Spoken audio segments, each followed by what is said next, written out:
एक पास्टर आया अपने संदेश देने के लिए, और संदेश की शुरुआत में उसने कलीसिया से कहा कि मैं रात भर सोया नहीं, मैं बहुत चिंता में था और इसलिए मैं बड़ा सा थका हुआ आपको नज़र आ रहा हूँ। तो किसी ने पूछा, भाई आप किस चीज़ से इतने चिंतित थे? तो कहने लगे, मैं इस चीज़ की चिंता कर रहा था कि मैं संदेश कैसे तैयार करूं और संदेश समय पर होगा या नहीं, और संदेश प्रचार करने के लिए मेरे पास ज़्यादा वचन या कंटेंट की तैयारी नहीं। तो किसी ने पूछा, भाई आप किस विषय पर बात करने वाले हो? उसका विषय था चिंता मत करो। कई बार ऐसे होता है कि नहीं? चिंता मत करो। चिंता एक ऐसी बीमारी है जो शायद ऐसा ही कोई मनुष्य होगा जो इस बीमारी से मुक्त कभी रहा हो ज्यादा समय के लिए। चिंता मत करो ये एक सिर्फ सजेशन नहीं है हमारे लिए प्रभु का, ये क्या है? एक आज्ञा है। और कई बार हम जानते हैं कि ये कहना आसान होता है लेकिन करना उतना ही मुश्किल होता है। तो ये क्यों हमारे जीवन में कंसिस्टेंटली नहीं हो पाता कि हम प्रभु के उन वचनों को हमारे जीवन में लागू करें या उसका अनुभव लें? हम में से यहां बैठे हुए कितने लोगों को आज सच में बहुत बहुत डेस्परेटली शांति की जरूरत है? तो थोड़े हाथ ऊपर हैं? सबको चाहिए है कि नहीं? बाकियों के मैं वही सोच रहा किससे प्रचार करूं मैं। आप तो सब शांति से भरे हुए लोग यहां पर बैठे हुए, तो मैं किससे प्रचार करूं? आज का संदेश सिर्फ उनके लिए है जो इस बात को मानते हैं कि कई बार हमारे जीवन में जो शांति प्रभु ने, जिस शांति का वायदा प्रभु ने किया, वो शांति अक्सर ऐसे लगती है कि वो है ही नहीं, या वो हमारे जीवन से पता नहीं कहां चली गई और हमारे साथ जैसे मानो हाइड एंड सीक खेल रही है। आइए थोड़ा समय रिफ्लेक्शन में बिताते अपने अपने मनों में कि आखिरी बार कब था जब आपका हृदय परिपूर्णता से शांति से भरा हुआ था। You experienced the perfect presence and peace of God. अगर वो समय अब है तो मैं आपको बहुत कॉन्ग्रेचुलेट करूंगा, धन्य हो आप और ऐसे ही रहो। लेकिन अगर वो आज सुबह था और अब वो शांति आपको महसूस नहीं हो रही है, तो फिर आपको सोचना पड़ेगा कि ये क्या हुआ इन घंटों के बीच, जो मेरी हृदय में जो शांति थी वो अब मेरे पास क्यों नहीं? Why am I not in peace? In fact, one of the signs of being a Christian, एक मसीही होने का एक बहुत प्रथम चिन्ह है कि आपका हृदय और आपका जीवन परमेश्वर की शांति से भरा हुआ रहता है। जिस रात प्रभु को क्रूस पर चढ़ाया गया, उस रात या उनको पकड़वाया गया, उस रात वो अपने शिष्यों के साथ भोजन कर रहे थे और उस भोजन के दौरान वो उनको एक प्रॉमिस देते हैं। आइए पढ़ते हैं उस प्रॉमिस को। जॉन चैप्टर 14 वर्स 27 में, यूहान उसका 14 अध्याय और 27 वचन। यूहान उसका 14 और 27। मैं तुम्हें शांति दिए जाता हूँ, अपनी शांति तुम्हें देता हूँ। जैसे संसार देता है मैं तुम्हें नहीं देता। तुम्हारा मन न घबराए और न डरे। मैं तुम्हें शांति देता हूं, ऐसी शांति जो दुनिया नहीं दे सकती। मैं तुम्हें मेरी शांति देता हूं ताकि तुम्हारा मन न घबराए। और उसी के कुछ समय बाद हम देखते हैं शिष्य बुरी तरीके से घबराए हुए नजर आते हैं। उसी के कुछ समय बाद हम देखते हैं शिष्यों में सब कुछ है लेकिन शांति का नामो निशान नहीं। वो डरे हुए, भयभीत, अपनी जान बचाते हुए भागते नजर आते हैं। So how does this work? प्रभु एक तरफ से कहता है मैं तुम्हें शांति दिए जा रहा हूं, I give you my peace. प्रभु के देने में कोई प्रॉब्लम नहीं है, प्रॉब्लम उसे रिसीव करने में होती है। प्रभु ने तो दे दिया, मैं तुम्हें मेरी शांति देता हूं अभी इसी वक्त। I give you peace, I leave with you my peace. मैं तुम्हारे साथ मेरी शांति छोड़कर जा रहा हूं। और यीशु मसीह के जाने के वो वचन कहने के कुछ ही समय बाद उन्हें गिरफ्तार किया जाता है और उस रात उनका ट्रायल होता है। और उसी रात से लेकर शिष्य अपनी शांति खो देते और भयभीत होकर डर के मारे कांपते हुए छुपे हुए। सो मैं आपसे कहना चाहता हूं, परमेश्वर के प्रॉमिसेस जो है वो सत्य है, लेकिन उन प्रॉमिसेस का दिया जाना और उनके प्राप्त करने के बीच कुछ चीजें होती है जो बहुत जरूरी होती है। परमेश्वर ने बहुत प्रॉमिसेस हमें दिए हैं, लेकिन इसका मतलब नहीं कि वो अपने आप ऑटोमेटिकली हमारे जीवन में पूरे होंगे। उन वायदों को प्राप्त करने के लिए हमें भी कुछ कदम उठाने पड़ते हैं, और जब तक हम हमारी जिम्मेदारी नहीं समझते, वो प्रॉमिसेस हमारे जीवन में निष्फल हो जाते हैं। ऐसे बहुत सारे प्रॉमिसेस हैं, मैं तुम्हें कभी नहीं छोड़ूंगा, ना कभी त्यागूंगा। कितने लोग जानते हैं ये प्रॉमिस किसने दिया और किसने याद दिलाया? हिब्रू करास के 13वें अध्याय में हमें बताया गया, क्या बताया गया? मैं तुम्हें कभी नहीं छोड़ूंगा। लेकिन ये प्रॉमिस जब दिया गया, उसके पहले एक चीज लिखी गई है, हमेशा संतुष्ट रहो। हमेशा संतुष्ट रहो, किसी भी चीज की चिंता मत करो, और मैं तुम्हारे साथ हमेशा रहूंगा। B content with what you have. पैसे की लालच मत करो और संतुष्ट रहो, और फिर मैं तुम्हारे साथ रहूंगा। So to every promise there are conditions. So शांति जो प्रभु ने हमें दी है, कई बार विश्वासी उस शांति को अनुभव क्यों नहीं कर पाते हैं? तो आइए आज समझने की कोशिश करते हैं कि जो प्रॉमिस प्रभु ने दिया वो हमारे जीवन में अगर पूरा करना है या उसको रिसीव करना है तो हमें क्या करना होगा। आज मेरे संदेश का शीर्षक होगा शालोम। शालोम एक शब्द बहुत ही प्रसिद्ध है, सब जानते हैं। आज ही सुबह मैंने आपको बताया था, बोरी बड़क में मैं बात कर रहा था, जब भी यीशु मसीह अपने शिष्यों को प्रकट होते थे, उनके मुंह से क्या निकलता था? कौन सा शब्द? शालोम। शालोम का मतलब है एक बहुत ही गहरी शांति, एक ऐसी स्थिति जहां एक इंसान संपूर्ण शांति और परिपूर्णता को अनुभव करता है। It's a state of completeness, wholeness, wellbeing. और हर बार जब प्रभु किसी को मिलते थे, वो हमेशा इसी शब्द से उनको ग्रीट करते थे। आज कई लोगों के लिए ग्रीटिंग बन चुका है, जैसे कि हम कहते हैं गुड मॉर्निंग, गुड इवनिंग, अक्सर कहते हैं शालोम। इसमें कोई बुराई नहीं, अच्छी बात है, बट ये शब्द एक ग्रीटिंग से बहुत बढ़कर है। जब यीशु मसीह किसी को शालोम कहते हैं, वो उसे कुछ देते हैं, लेकिन जैसे मैंने कहा, उस शालोम को स्वीकार करने के लिए भी हमें कुछ करना पड़ता है। तो आज मैं आपको 5 चीजें बताऊंगा जो हमें करनी बहुत जरूरी है अगर हमें वो शांति प्राप्त करनी है और उस शांति में बना रहना है जो प्रभु ने हमें दी है। अगर मैं आपको एक तोहफा दूं और कहूं, भाई या बहन, मैंने आपके लिए एक तोहफा रखा है, यहां पर टेबल पर उसको रखता हूं और कहता हूं, भाई आ जाइए, सब आ जाइए, सबके लिए तोहफे हैं, जो जिसको चाहिए आप यहां आके लेके जा सकते। आप अगर अपनी सीट पे बैठकर कहते हैं, नहीं नहीं मैं वहां नहीं आऊंगा, तो क्या आपको तोहफा मिलेगा? नहीं। मैंने तोहफा तो दे दिया, आपसे क्या उम्मीद है? बस इधर आके ले लो। लेकिन अगर आप वो नहीं कर सकते, जो दिया हुआ तोहफा भी आपको नहीं मिलेगा। ऐसे ही परमेश्वर ने दिए हुए तोहफे कई बार हमसे छूट जाते। क्यों? क्योंकि हम लेना नहीं जानते।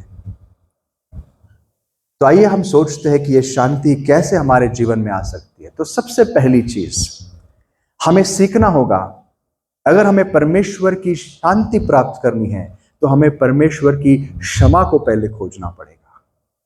We need to learn to receive God's forgiveness, परमेश्वर की क्षमा। बाइबल कहती है, हम कलसीकरास उसका पहला अध्याय और 20 वचन में पढ़ेंगे, यीशु मसीह हमारे लिए क्रूस पर मारा गया। क्यों मारा गया? उसका एक कारण है, पढ़िए। और उसके क्रूस पर बहे हुए लहू के द्वारा मेल मिलाप करके सब वस्तुओं का उसी के द्वारा से अपने साथ मेल कर ले, चाहे वे पृथ्वी पर की हो चाहे स्वर्ग में की हो। उसने हमारे लिए लहू इसलिए बहाया ताकि हम परमेश्वर के साथ मेल मिलाप कर सके। इंग्लिश में लिखा है, so that he made peace through his blood. अपने लहू के द्वारा उसने हमारे और परमेश्वर के बीच मेल मिलाप किया, हमारे रिश्ते में एक शांति लाया। आपको पता है जब रिश्ते में दरार आती है वहां कभी शांति नहीं हो सकती। There's always some kind of tension, एक प्रकार का टेंशन बना रहता है। लेकिन जब रिश्ता ठीक होता है उस रिश्ते में एक शांति आती है। इसी प्रकार का तनाव हमारे और परमेश्वर के बीच में था। आज भी बहुत लोग और परमेश्वर के बीच में है, एक तनाव बना हुआ है क्योंकि वो रिश्ता अब ठीक नहीं हुआ है। यीशु मसीह ने लहू इसलिए बहाया ताकि हम उस रिश्ते को ठीक करें। आइज़ाया हमें कहता है, आइज़ाया 48 वर्स 22 में, आइज़ाया उसके 48 अध्याय और 22 वचन में, there is no peace for the wicked. पढ़िए आइज़ाया 48 उसका 42 वचन। दुष्टों के लिए कुछ शांति नहीं, यहोवा का यही वचन है। किसके लिए? दुष्टों के लिए। दुष्टों के लिए कभी शांति नहीं। अब दुष्ट कौन है? दुष्ट वो व्यक्ति है जिसके पाप उसके जीवन में बने रहते हैं, जिसको क्षमा नहीं मिली, क्योंकि हर एक इंसान दुष्टता करता है। There is no peace for the wicked। आप सोचिए अगर कई बार हम दूसरे को देख के कहते वो दुष्ट है क्योंकि हमें लगता है वो हमसे बुरा है। दुष्ट कौन है? दुष्ट वो है जिसके पाप की क्षमा नहीं हुई। कई बार हमारे जीवन में शांति इसलिए नहीं रहती है क्योंकि कहीं ना कहीं हमारे जीवन में कुछ ऐसी बातें हैं जिसको हमने अब तक ठीक नहीं किया, परमेश्वर के सामने उसको लेकर नहीं गए, उसको कबूल नहीं किया, उसको कन्फेस नहीं किया। और जब तक ये नहीं होता आपके मन में हमेशा एक बात बनी रहती है, वो है गिल्ट। गिल्ट पता है आपको क्या होता है? दोष। और जब तक दोष रहेगा तब तक शांति कभी नहीं आ सकती। The number one reason for a lack of peace, शांति के अभाव का सबसे बड़ा और प्रथम कारण होता है दोष। हमारे मन में कहीं ना कहीं कुछ गिल्ट होता है, किसी ना किसी प्रकार का दोष होता है जो हमें सताया जाता है। आपको पता है यूसुफ के भाइयों ने उसको जब मारने की कोशिश की, प्रभु ने उसको बचाया। उसको बचाने के बाद उसको बेच दिया इन लोगों ने। बेचने के कई सालों बाद ये रोज घर जाते थे और कई बार उन्होंने अपने बूढ़े बाप को, उस समय ये घर ऐसे बड़े महलों में नहीं होते थे, ईंट पत्थर के नहीं थे, वो तंबुओं में रहते थे। और ये सारे अलग अलग तंबुओं में रहते थे। और तंबुओं में आपको पता है ना, एक यहां से बात किया तो पर्दे के उस पार से इस पार सबको सुनाई देता है। उस पार वो रोज रात, कई रातें ऐसी थी जब उन्होंने अपने पिता को सुना था रोते हुए कि मेरा बेटा, मैंने तुझे क्यों भेजा उस दिन, क्यों मैंने तुझे भेजा, मेरी जान तुझ में अटकी हुई थी, अब मेरा यह बूढ़ा शरीर, मेरे ये सफेद बाल इसी दुख के साथ कब्र में चले जाएंगे। रोज वो रोता था, ये भाई सुनते थे, लेकिन कभी भी इनकी हिम्मत नहीं हुई जाके बोलने की, क्या कि पिताजी आपका बेटा जिंदा है, गलती हमारी है। कभी हिम्मत नहीं हुई। कभी सोचा है रोज इनके हृदय का में कैसी परिस्थिति रहेगी?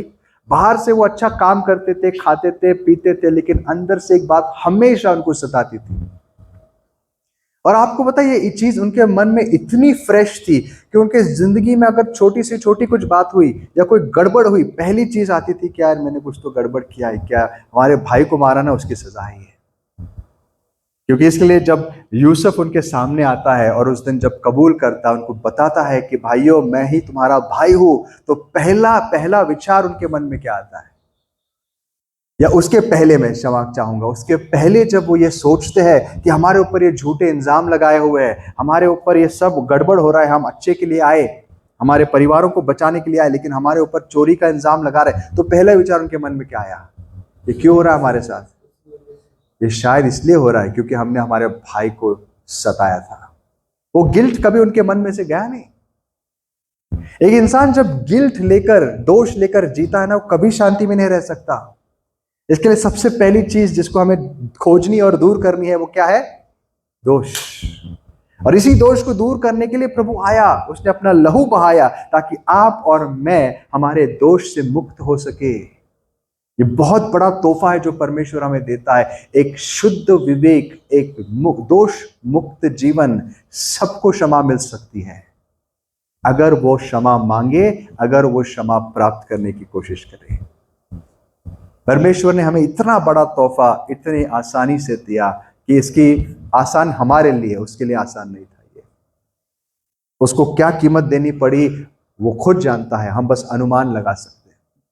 लेकिन वो कीमत इतनी बड़ी थी, लेकिन वो हमारे लिए आज एक बहुत बड़ा तोहफा है कि परमेश्वर के पास आने के लिए हमारे पास रास्ता है, हम दोष मुक्त होकर जा सकते हैं। लेकिन क्या हम बैठ के सोचते हैं, क्या हम सच में हमारे दोषों को ठीक करने की इच्छा रखते हैं? हम में से कितने लोग हर दिन अपने जीवन को चेक करते हैं और सोचते हैं कि कहीं मेरे अंदर ऐसी कोई बात तो नहीं जो परमेश्वर के खिलाफ है, जिसको मुझे ठीक करनी है? अगर ये हमारी वृत्ति रहेगी तो हम निश्चित हमेशा शांति से भरे हुए लोग रहेंगे। रोमकरास 5 उसका पहला अध्याय क्या लिखा है? रोमकरास 5:1। सो जब हम विश्वास से धर्मी ठहरे तो अपने प्रभु यीशु मसीह के द्वारा परमेश्वर के साथ मेल रखें। जब हम विश्वास से धर्मी ठहरे, पर प्रभु के इस बलिदान के द्वारा हमें उद्धार मिला, धार्मिकता मिली, तो हम प्रभु के साथ आज क्या पाते हैं? शांति। इंग्लिश में लिखा है we have peace with God through our Lord Jesus Christ. Peace with God. दुष्टों के लिए शांति नहीं है, लेकिन जब दुष्ट पश्चाताप करता है, उस दुष्ट को क्षमा मिलती है और वो दुष्ट परमेश्वर का बेटा और बेटी बन सकते हैं। Praise the Lord. कितने लोग आनंदित है कि आपको परमेश्वर ने मौका दिया है, आपको परमेश्वर ने एक कृपा की आप पर। हर बार जब यीशु के सामने कुछ लोग आते थे, आप देखिए कई बार यीशु ने लोगों को चंगा किया, और वेरी फ्रीक्वेंटली प्रभु उनको एक चीज हमेशा कहते थे।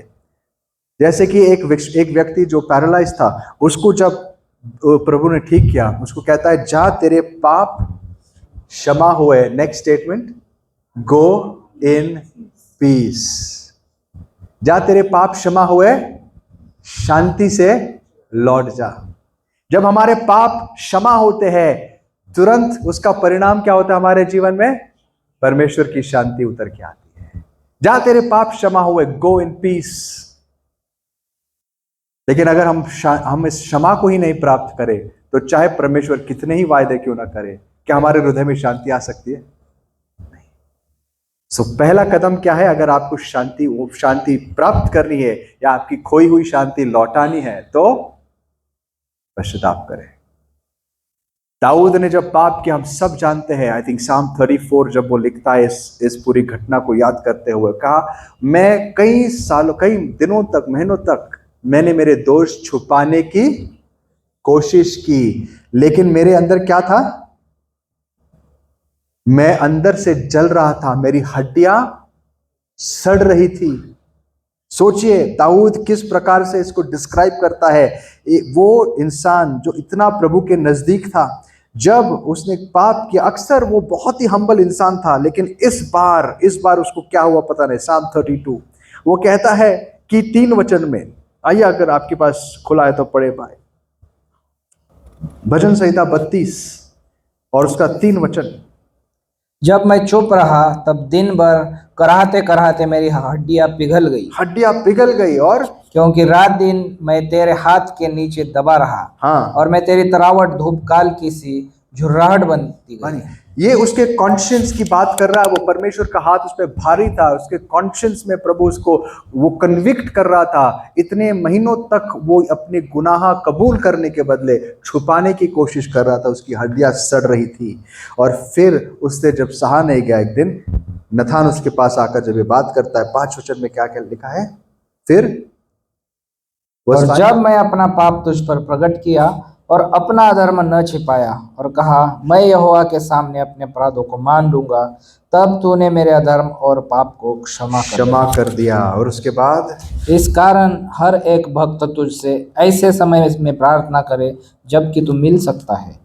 निश्चय जब जल की बड़ी बाढ़ आए तो भी उस भक्त के पास न पहुंचेगी। आपको पता है दाऊद इस भजन को शुरू कैसे करता है? बहुत ही सामर्थ्यवान स्टेटमेंट से। धन्य है वो व्यक्ति जिसके पाप क्षमा किए हैं, जिसके अधर्म क्षमा किए गए, जिसके पापों पर प्रभु ने क्या किया है?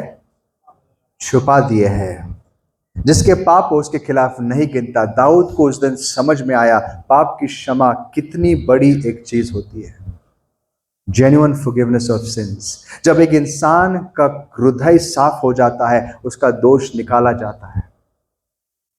और इसी भजन के अंत में वो ये सलाह देता है लोगों को, तुम उस गधे के जैसे मत बनो और खच्चर के जैसे और घोड़े के जैसे मत बनो जिनको खींचना पड़ता है। जब आज तुम्हारे पास मौका है, प्रभु ने द्वार खोला है, उसके पास दौड़े चले आओ, क्योंकि वहीं पर तुम्हारा उद्धार है। दाऊद ने इस बात का अनुभव लिया था। सो पहली चीज, अगर हमें परमेश्वर की शांति प्राप्त करनी है, क्षमा मांगने के लिए, पश्चाताप करने के लिए हमेशा तत्पर रहो। यूहान हमें कहता है हम में से हर एक व्यक्ति पाप करता है। अगर कोई कहता है कि नहीं, वो झूठ बोल रहा है। हर एक व्यक्ति पाप करता है, लेकिन जब हम उसको कबूल करते हैं, वो विश्वास योग्य है हमें क्षमा करने के लिए। Practice this every day in your life. हर दिन परमेश्वर के सामने नम्रता से जाओ, क्षमा मांगो और अनुग्रह मांगो कि हम कैसे इन पापों से बचे रहे, तब उसकी शांति हमारे हृदय में बनी रहेगी। दूसरी चीज, परमेश्वर की क्षमा को प्राप्त करो। दूसरी चीज, परमेश्वर की उपस्थिति को महसूस करो। परमेश्वर की उपस्थिति हमेशा हमारे साथ है। उसने वायदा किया, हमने जस्ट अभी, मैंने आपको याद दिलाया, क्या कहा? मैं जगत के अंत तक तेरे साथ बना रहूंगा। इसका पहला कंडीशन था, तो पैसे की लालच मत कर। लेकिन शिष्यों को पहली बार उसने क्या कहा? तुम मेरे संदेश को लेकर दुनिया में चले जाओ और मैं तुम्हारे साथ हमेशा रहूंगा। लेकिन परमेश्वर की उपस्थिति अगर हमेशा हमारे साथ है, हमें महसूस क्यों नहीं होती? यही बात हमें भी समझ में आनी चाहिए। आइज़ाया 26:3 कहता है, आइज़ाया 26 उसका 3 वचन क्या कहता है? पढ़िए, आइज़ाया 26 और 3। जिसका मन तुझ में धीरज धरे हुए है, उसकी तू पूर्ण शांति के साथ रक्षा करता है, क्योंकि वह तुझ पर भरोसा रखता है। जिसका मन तुझ पे स्थिर है, उसको तो अपनी शांति देकर रक्षा करता है। इन दोनों वाक्यों पर ध्यान देना। जिसका मन तुझ पे स्थिर है। क्यों हम परमेश्वर की उपस्थिति को नहीं जान सकते या महसूस नहीं कर पाते? अक्सर क्योंकि हमारा मन उस पर स्थिर नहीं रहता। हमारा मन बहुत सारी चीजों पर लगा रहता है, सोचता रहता है, दौड़ता रहता है, लेकिन हम कभी समय नहीं निकालते सोचने के लिए कि मेरा प्रभु मेरे साथ है। उस पर मनन करें, उसके बारे में सोचे। यहां पर भी हम बैठे हैं, मैं आपको कहना चाहता हूं, यीशु कभी अपने वायदे को मुख से मुकरता नहीं, वो यहां पर है। कितने लोग इस बात पर विश्वास करते हैं?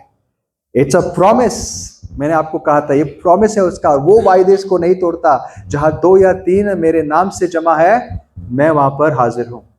अब उसको अनुभव करना या नहीं करना, ये हमारे ऊपर है।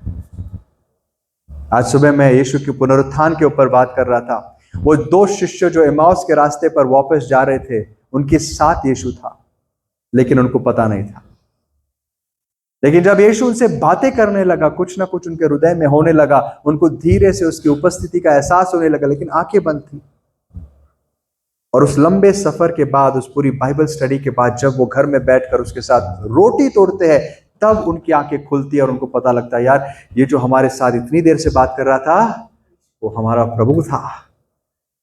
और जो रास्ता निराशा से शुरू होकर और निराशा की ओर जा रहा था, उस रास्ते के अंत में उनको एक ऐसी आशा और ऐसी उत्सुकता मिली, ऐसी ताकत मिली कि वही रास्ता वो दौड़ते हुए वापस पार करके शिष्यों को बताने के लिए गए थे।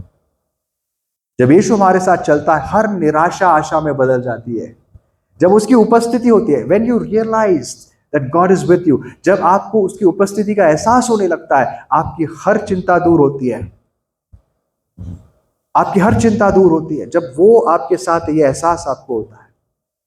एक दिन यीशु अपने शिष्यों के साथ बोट में थे, लेकिन सोए हुए थे।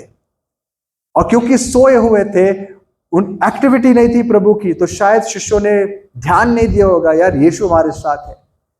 जब स्टॉर्म आया, जब तूफान आया, तो वो इतने तूफान से प्रभावित हो गए कि वो भूल गए यीशु उनके बोट में है। और उस तूफान से लड़ने की पूरी कोशिश करने लगे, ये करे वो करे, इस बोट को कैसे बचा। आखिर में जब सब रास्ते खत्म हुए, तब उनको याद आता है कि बोट में कौन है? सोया हुआ कौन है? हमारा प्रभु है।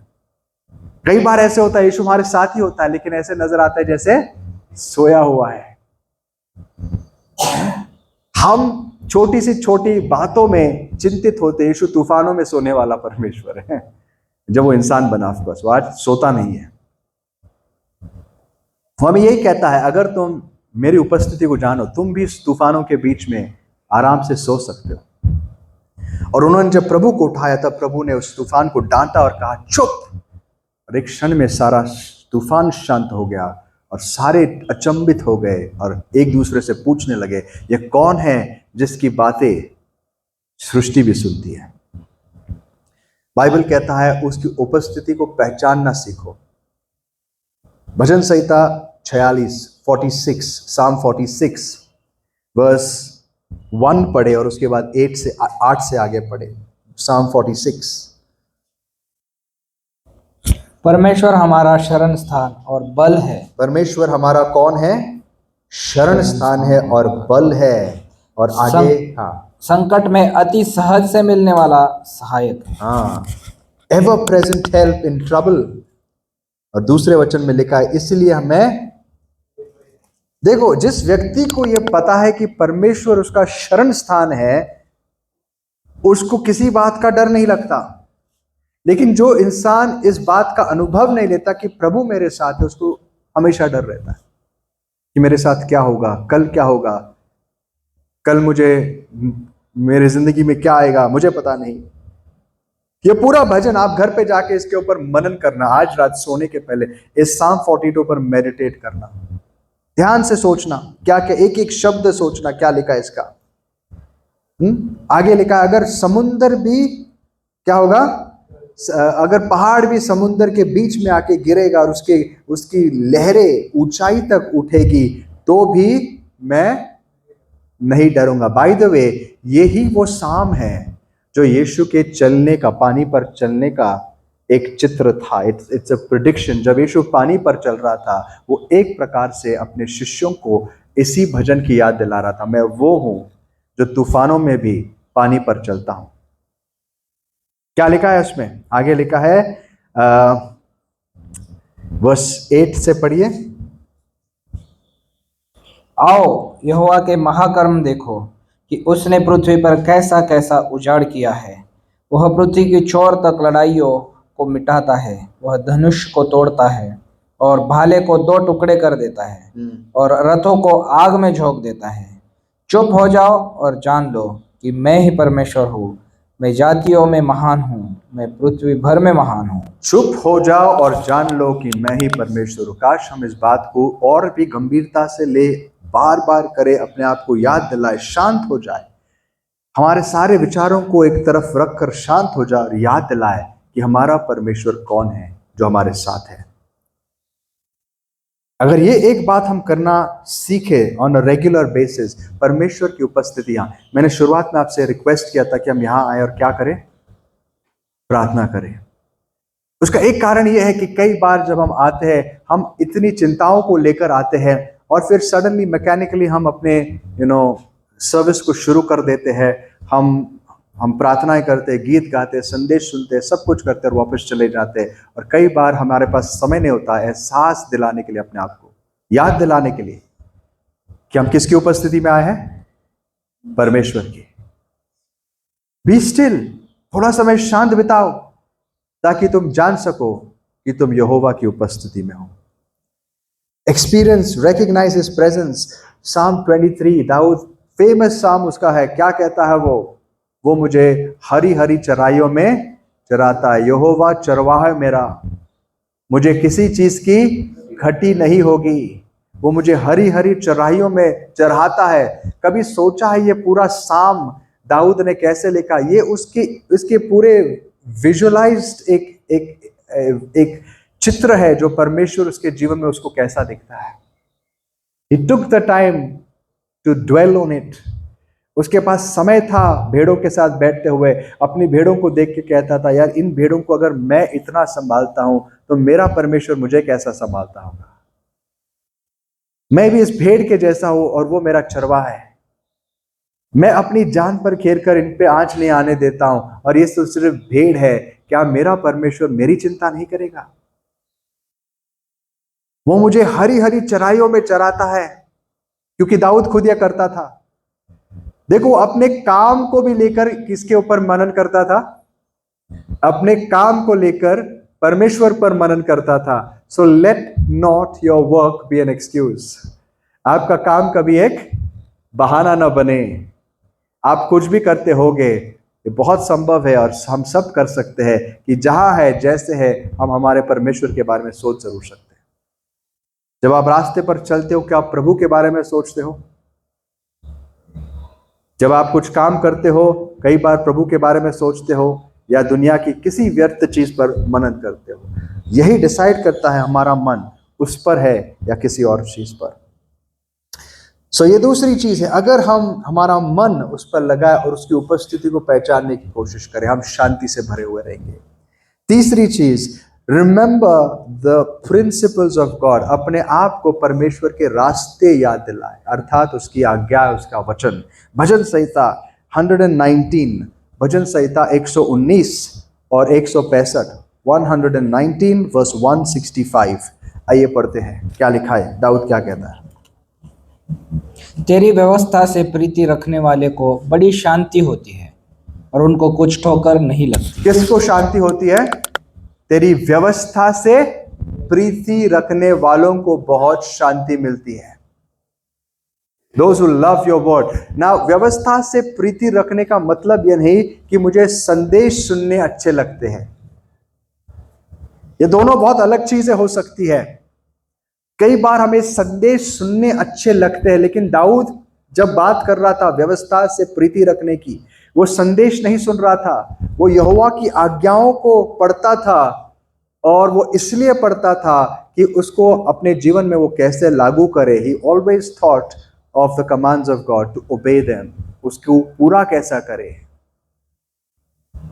और जो यहोवा की आज्ञाओं से प्रेम रखता है वो हमेशा शांति से भरा हुआ रहेगा। दोस्तों, एक बात निश्चित है, जब हमारे जीवन में धार्मिकता बढ़ती है, उस धार्मिकता के साथ शांति भी बढ़ती है। जब हम हर चीज सही करने लगते हैं, आपको किस चीज का डर नहीं होगा। प्रोवर्ब्स 28 एंड ये आप बाद में पढ़ सकते हैं, वर्स 1 कहता है, the righteous are as bold as a lion. धर्मी किसके जैसा है? सिंह समान निडर होता है। The righteous are as bold as a lion. जब हम धार्मिकता के रास्ते पर चलते हैं, तब हमारे जीवन में भय दूर होने लगता है। जब हम परमेश्वर से दूर होने लगते हैं, तब हमारे जीवन में भय, शंका, हर प्रकार की चिंता और हर बुरी बात बढ़ने लगती है। और ये अपने आप में एक प्रमाण होता है हमें दिखाने के लिए कि हम आज परमेश्वर से कितने नजदीक या दूर है। If you walk in righteousness, अगर दिन प्रतिदिन आप अपने जीवन को सही रखने की कोशिश करते हो उसकी आज्ञाओं के अनुसार, तो आप हमेशा शांति से भरे हुए रहोगे। अगर तूफान भी आए तो आप नहीं डरोगे। कई बार हमें डर क्यों लगता है पता है? हमें डर इसलिए लगता है, इसलिए नहीं क्योंकि परमेश्वर छोड़ देगा, इसलिए क्योंकि हम जानते हैं हम कुछ ना कुछ पाप लेकर बैठे जो हम नहीं छोड़ते, और उसके बाद हमें चिंता होती है, अब मैं प्रार्थना करूं तो सुना जाऊंगा कि नहीं। ये हमारी चिंता होती है। कुछ ना कुछ हमारे अंदर होता है जो हमें पता है सही नहीं है, और क्योंकि हम उसको छोड़ना नहीं चाहते, हमेशा एक डाउट रहता है, यार ऐसे टाइम पे प्रभु संकट में सहायता करेगा क्या? ये इट गोज विदाउट सेइंग, ये अपने आप होने लगता है। लेकिन जब हमारे जीवन में धार्मिकता बढ़ने लगती है, अपने आप एक कॉन्फिडेंस आता है, अपनी धार्मिकता पर नहीं, इस बात पर कि हम परमेश्वर को संतुष्ट कर रहे हैं और परमेश्वर अपने वायदे को पूरा करेगा।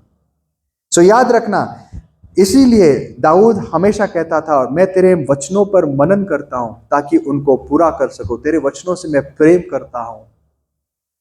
संदेश सुनना बहुत अच्छी बात होती है, लेकिन संदेश सिर्फ सुनने के लिए मत सुनना। हमेशा अपने आप से प्रश्न पूछना, जब आप संदेश सुनते हो, बाइबल पढ़ते हो, कुछ भी करते हो, अपने आप से प्रश्न पूछना, आज इस संदेश से मैंने क्या सीखा जो मैं मेरे जीवन में लागू कर सकूं। What can I do to implement it? उसको लागू करने के लिए मैं क्या करूं? हमेशा ये सवाल पूछना। आज सुबह आपने बाइबल पढ़ा, अपने आप से पूछना, आज मैंने ये जो चीज पढ़ी, आज इसको मैं मेरे जीवन में यूज कैसे करूं? And that is what brings peace. आपके जीवन में शांति आएगी। अगर आप सिर्फ संदेश सुनते हो, घर जाते हो, आपको अच्छा लगता है, आप फिर YouTube पे एक और संदेश सुनते हो, अच्छा लगता है, आपने कुछ और सुना और अच्छा लगता है, तो आप में और उन लोगों में कोई फर्क नहीं जिसके विषय प्रेरितों की किताब बात करती है। I guess verse chapter 15 में, chapter 17 if I'm not mistaken. जब पॉल कहाँ जाता है? हाँ, कोरिंथ में, एथेंस में, जहां पर वो बड़े स्टेडियम में उसको लेकर जाते एक लेक्चर देने के लिए, और लिखा है वहां पर बहुत सारे लोग आते थे। क्यों आते थे पता है? क्योंकि उनको कुछ ना कुछ नई नई बातें सुनने का बड़ा शौक रहता था। आज बहुत लोग संदेश सुनते, क्यों पता है? क्योंकि उनको नई नई बातें सुनने का शौक रहता है। हमें नई बातें नहीं, हमें पुरानी बातें याद दिलाने वाले चाहिए, और हमें पुरानी बातें याद रखने वाले लोग चाहिए। तो आइए हम भी आज से परमेश्वर के इन वचनों से ऐसा ही प्रेम करें। Delight in the law of the Lord, साम 1 सब जानते। धन्य व्यक्ति जो दुष्टों के मार्ग में नहीं चलता, जो पापियों के साथ खड़ा नहीं होता, जो निंदा करने वालों के साथ नहीं बैठता, लेकिन वो करता क्या है? दिन रात परमेश्वर के वचनों पर मनन करता है और उसमें आनंद लेता है। वो फलवंत पेड़ जैसा होगा। चौथी चीज हमेशा याद रखना, रिस्पॉन्ड। ओके, तो फर्स्ट 3 चीजें याद दिलाता हूं। क्या क्या कहा हमने? रिसीव गॉड्स फॉरगिवनेस, उसकी क्षमा को प्राप्त करना। रिकॉग्नाइज गॉड्स प्रेजेंस, उसकी उपस्थिति को पहचानना। तीसरी, रिमेंबर गॉड्स प्रिंसिपल्स, उसके सिद्धांतों को याद रखना।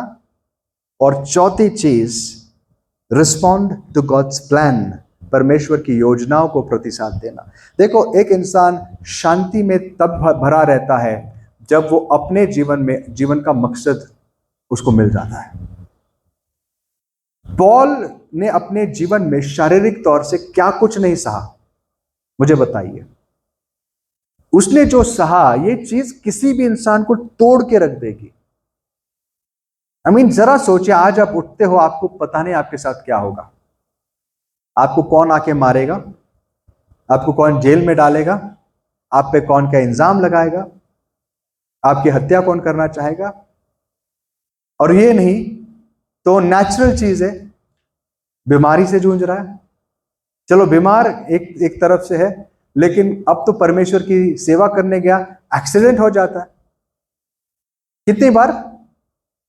एटलीस्ट 3 बार मेजर एक्सीडेंट हुए उसके साथ। कहां पर हुए? समुद्र में जहाज डूब गई, जिस जहाज में बैठा हुआ था जहाज डूब गई। जब ये होता है, इंसान सोचता है यार मेरे जीवन में हो क्या रहा है। लेकिन पॉल के जीवन में क्या था? पूरी तरीके से शांत।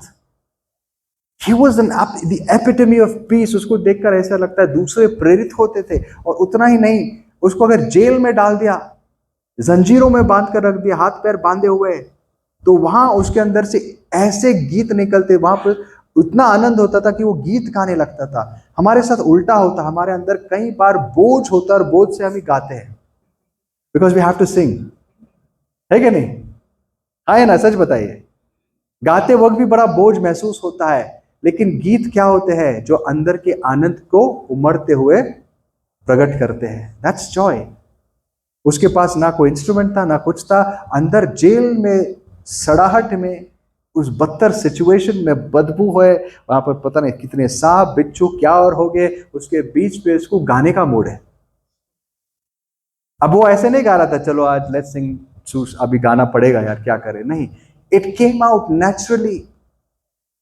कैसा जीवन है ये? अनोखा जीवन है, क्योंकि वो एक क्षमा पाया हुआ, परमेश्वर की उपस्थिति में रहने वाला, हमेशा परमेश्वर के वचनों से प्रेम करने वाला, परमेश्वर की इच्छा को पूरा करने वाला इंसान था।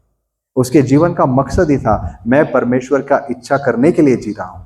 For me to live is Christ और टू डाई इज गेन। अगर मैं जीवित हूं तो प्रभु की इच्छा करने के लिए, नहीं तो मरना बेहतर है। हम में से कितने लोग आज मरने के लिए उत्सुक हैं?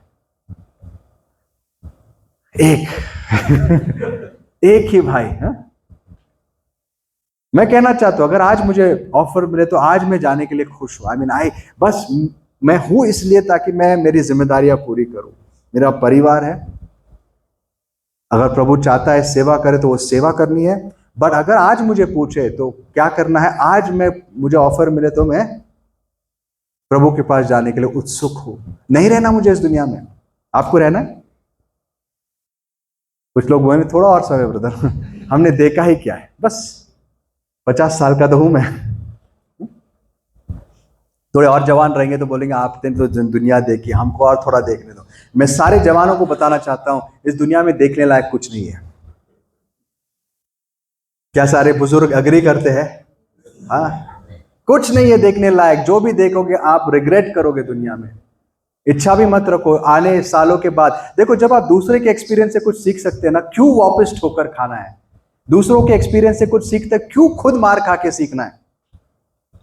जब दूसरे को एक्सीडेंट होते हुए देखते, हाथ पैर टूटे, बेचारा ऐसा बैठा हुआ हॉस्पिटल में, क्यों खुद बोलना है एक दिन मैं एक्सीडेंट करूंगा और तब मुझे पता लगे कि क्या होता है दर्द? काय के लिए? सीखो। बेवकूफ था वो, बिना हेलमेट बिना ये कैसे गाड़ी तेजी से गाड़ी चला रहा था। मत करो ऐसा, अपने बुजुर्गों से सीखो। तो इस दुनिया में देखने लायक कुछ भी नहीं है। अगर आपने मसीह को जाना है, आप इस चीज को निश्चित जानोगे, इस दुनिया में देखने लायक, अनुभव करने लायक कुछ भी नहीं है। अगर कुछ है इस दुनिया में करने लायक, वो है परमेश्वर की इच्छा। Praise the Lord, that is true fulfilment. अगर आप इस दुनिया में परमेश्वर की इच्छा पूरा करके जाते हो, आप हमेशा संतुष्ट रहोगे। इसीलिए प्रभु ने कहा, seek ye first the kingdom of God and all his righteousness। पहले तुम उसके राज्य की खोज में रहो और उसकी धार्मिकता को खोजो, बाकी सारी चीजें तुम्हें दी जाएगी। इस दुनिया में जब मन लगता है, हम बिल्कुल निष्फल होने लगते हैं। Don't even desire it.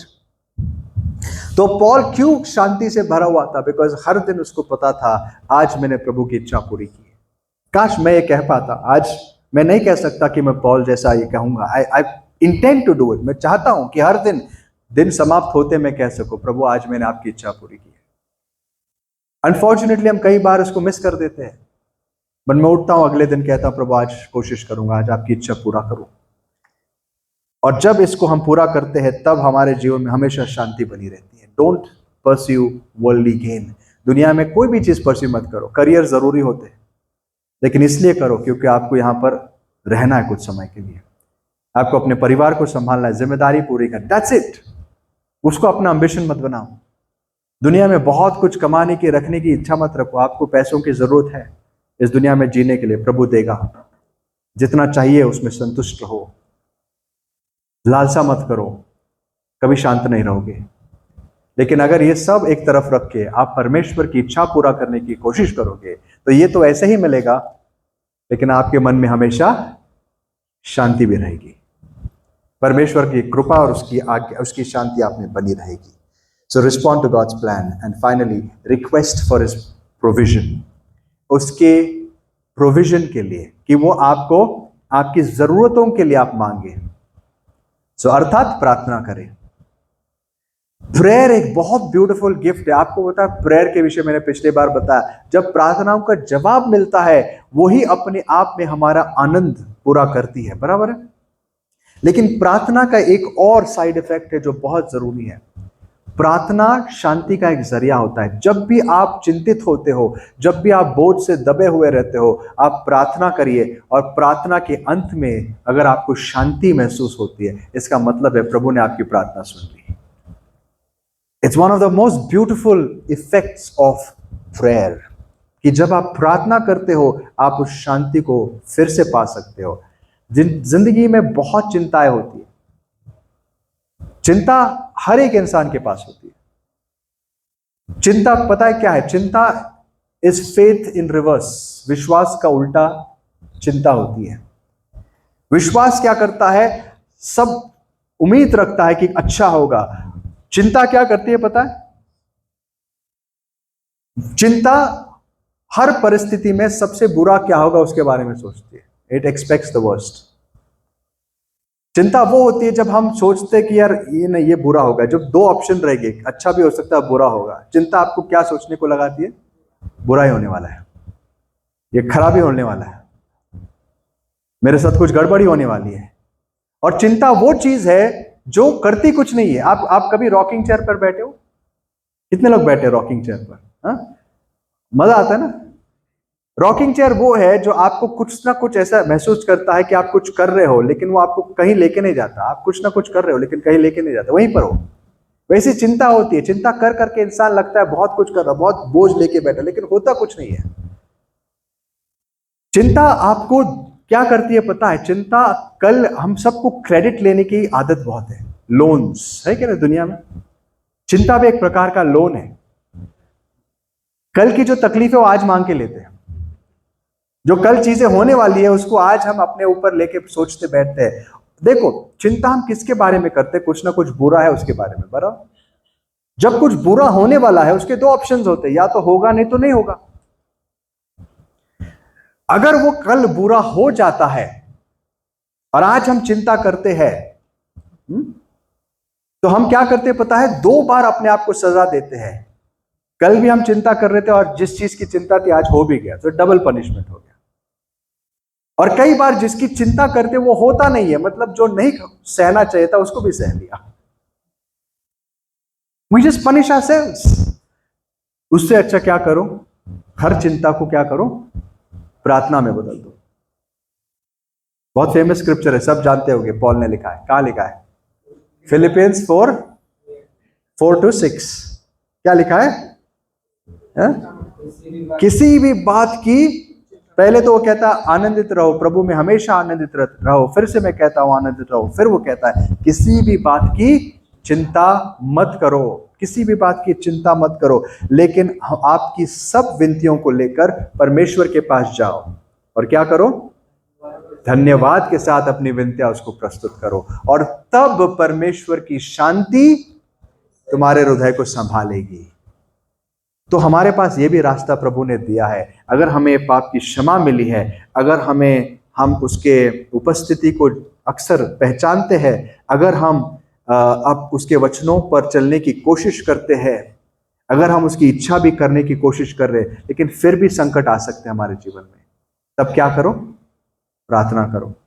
आपके पास अगर कुछ नहीं है, कमियां हैं, सारी चिंताओं को लेकर उसके पास जाओ और उसके चरणों में रखो और कहो प्रभु ये जो मेरे बोझ है मैं आपके पास रखता हूं, आप मुझे अपनी शांति से भरिए। आइए भाई आखिरी वो वचन पढ़ लेते, फिलिपियंस 4 से पढ़िए आगे। फिलिपियंस 4:4-7 एक्चुअली पूरा पढ़ेंगे हम लोग।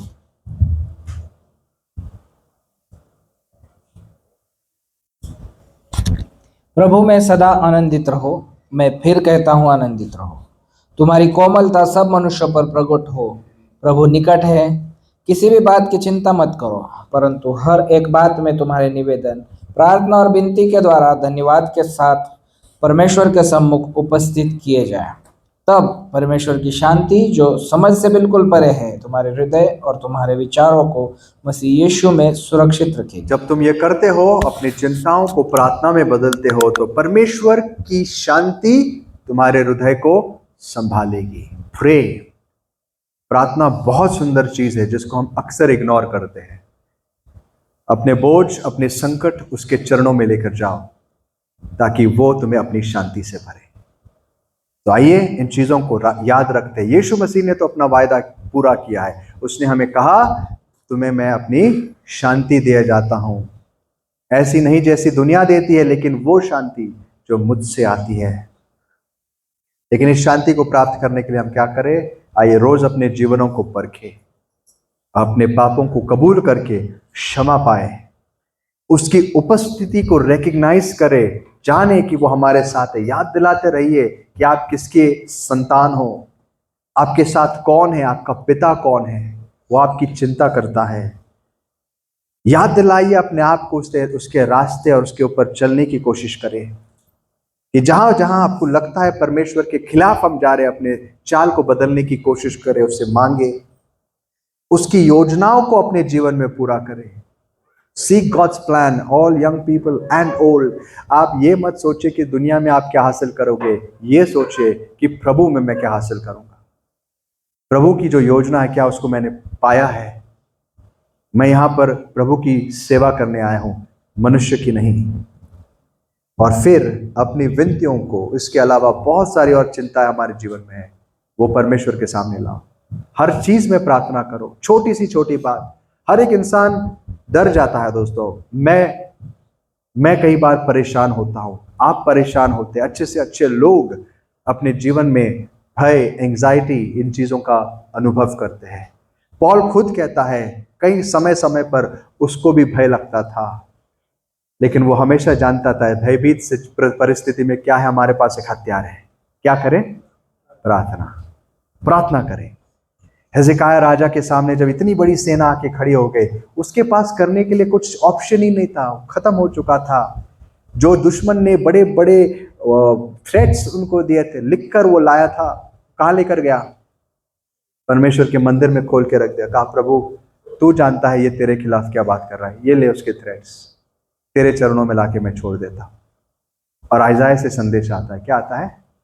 इसको डर मत, इसको मैं ठिकाने लगाऊंगा, ये युद्ध तेरा नहीं है। वही हमारा भी परमेश्वर है। जब आपके जीवन में संकट आते हैं, आपके जीवन में परेशानी आती है, अपनी लिस्ट, शैतान की वो चिट्ठी लेके कहाँ जाओ? तुम्हें जब वो चिट्ठी लिखता है, बड़ी बड़ी चिट्ठी, कहाँ लेकर जाओ? परमेश्वर के मंदिर में, और उसके सामने रखो। कहो प्रभु ये संकट, ये परेशानी देखो, ये शैतान मेरे खिलाफ लाया है, मैं तेरे चरणों में रखता हूं, तू ही देख ले। आइए हम प्रार्थना में जाएंगे। हम सब अपने सरों को झुकाएगा, और मैं चाहता हूं कुछ समय के लिए हम अपने सर झुकाए रखें और उस संदेश पर मनन करें।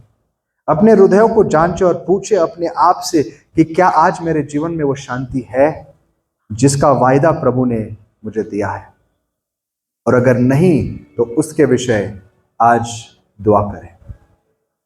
सोचे कि इनमें से कौन सी चीज है जो आज हम नहीं कर रहे, जिसके वजह से हमारे हृदय में वो शांति नहीं है। आइए दुआ में जाते हैं।